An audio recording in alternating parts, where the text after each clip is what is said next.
The UN will ask a new independent panel to investigate mistakes in the IPCC's landmark 2007 climate change report. The world's fourth largest carbon emitter taxes coal to fund renewables. And Walmart pushes suppliers to follow in its carbon footprint footsteps. From the Energy News Center in Washington, D.C., this is the Energy Report with Susan McGinnis.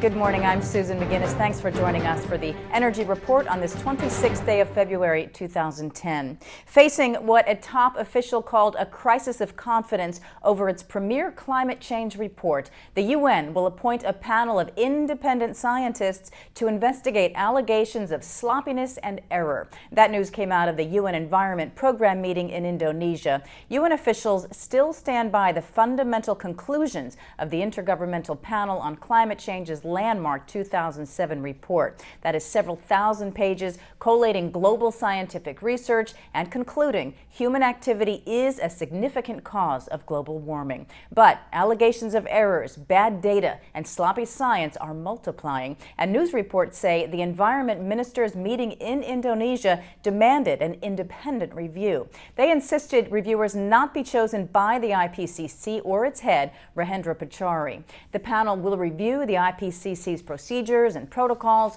to ensure conclusions are scientifically sound. India has announced it's starting a national clean energy fund, and it will be funded through taxes on coal. Bloomberg is reporting Finance Minister Pranab Mukherjee says a $1 clean energy tax will be imposed on each metric ton of domestic and imported coal. The funds are to be used to back renewable energy projects. India is the world's fourth biggest polluter. Power producers used 375 million tons of coal last year. Mukherjee also proposed tax incentives to help boost investment in solar, wind, and geothermal power generation. Walmart's reaching out to its suppliers to follow its lead in shrinking their carbon footprints. The New York Times says Walmart will press suppliers to cut 20 million metric tons of greenhouse gas emissions by the end of 2015. That 20 million tons represents 1.5 times Walmart's estimated global carbon footprint growth over the next 5 years. Walmart will use its buying power to work with suppliers that share its goals. It is partnering with the Environmental Defense Fund and others, and has already worked with suppliers on efforts like cutting down on wasteful packaging, improving store energy efficiency, and using alternative fuels in trucks. Walmart's CEO says greater efficiency will enable the company to maintain a competitive edge as energy costs rise.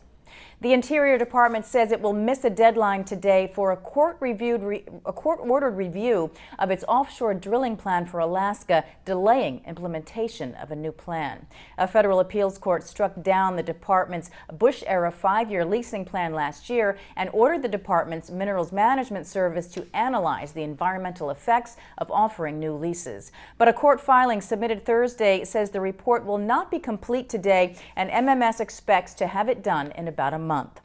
The American Petroleum Institute criticized the delay, saying it was the latest in a long line. The scope of regulation laid out this week in EPA Administrator Lisa Jackson's letter to senators regarding EPA's endangerment finding could have her and EPA facing a train wreck. That's what Washington, D.C. Attorney Dick Stoll tells Clean Skies News. We spoke to him about the 16 legal challenges facing EPA regarding its landmark greenhouse gas endangerment finding, as well as a challenge from 8 senators who voiced their concerns to her, prompting that letter. Stoll gave us his take on Jackson's response to senators, outlining her plans for the agency to implement the regulation of GHGs. Because usually the court says if the words of the Clean Air Act say X, and then the EPA regulation says, well, we're not doing X, that's pretty good grounds for reversal. If EPA loses that case, which they might, then they're going to have a holy mess on their hands, because they're going to have farms and houses and restaurants and all that kind of stuff being forced to be regulated every time they want to do something. So that's the train wreck. That's the train wreck that I think Senator Rockefeller and people like that are trying to avoid. And you can see our full conversation with Dick Stoll right here on the website. Stoll also goes further to talk about the EPA and the lawsuits over the endangerment finding this coming Sunday morning. Clean Skies Sunday airs at 9:30 a.m. on ABC station WJLA here in the Washington, D.C. area, or you can catch it anytime after that right here at cleanskies.com.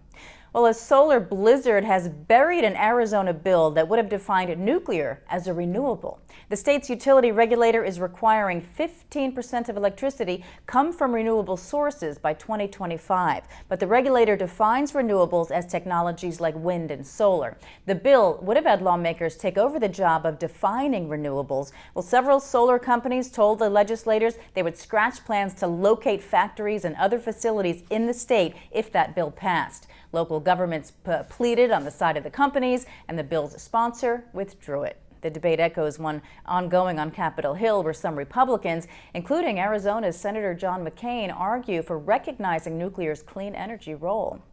Well, the nuclear rubber hits the financial road next week as the first bonds for a new reactor go to market. This will be the first test of whether the billions needed for nuclear construction can be raised with the backing of federal loan guarantees. A team led by Goldman Sachs is managing placement of $2.5 billion in bonds for the owners of the Vogtle plant in Georgia.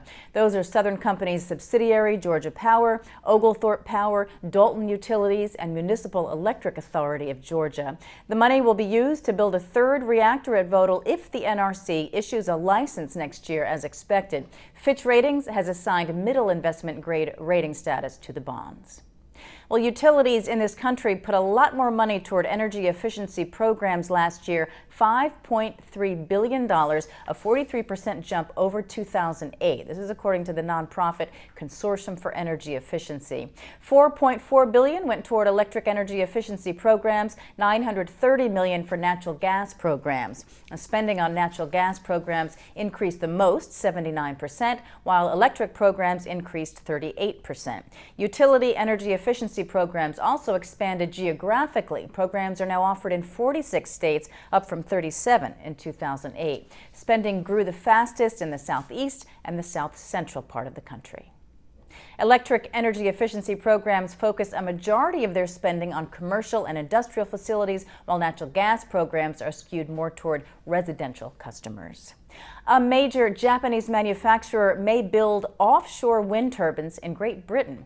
Mitsubishi is investing more than $136 million in research aimed at developing larger offshore wind turbines. That could be followed by a factory making the turbines. UK government grants are covering about 30% of the research. Mitsubishi says the research alone will create up to 200 jobs by 2014. The UK wants offshore wind to become a major contributor to carbon-free energy. Here's a look at what's going on in energy around the Beltway today.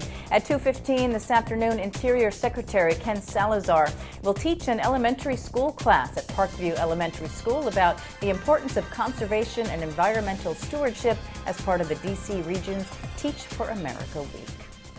That's the Energy Report. Thanks for joining us here in the Energy News Center. For any suggestions or comments regarding our programming here on Clean Skies News, we'd like to hear from you. You can email us at contact@cleanskies.com. You can also follow us on Twitter and Facebook. I'm Susan McGinnis. You're watching Clean Skies News.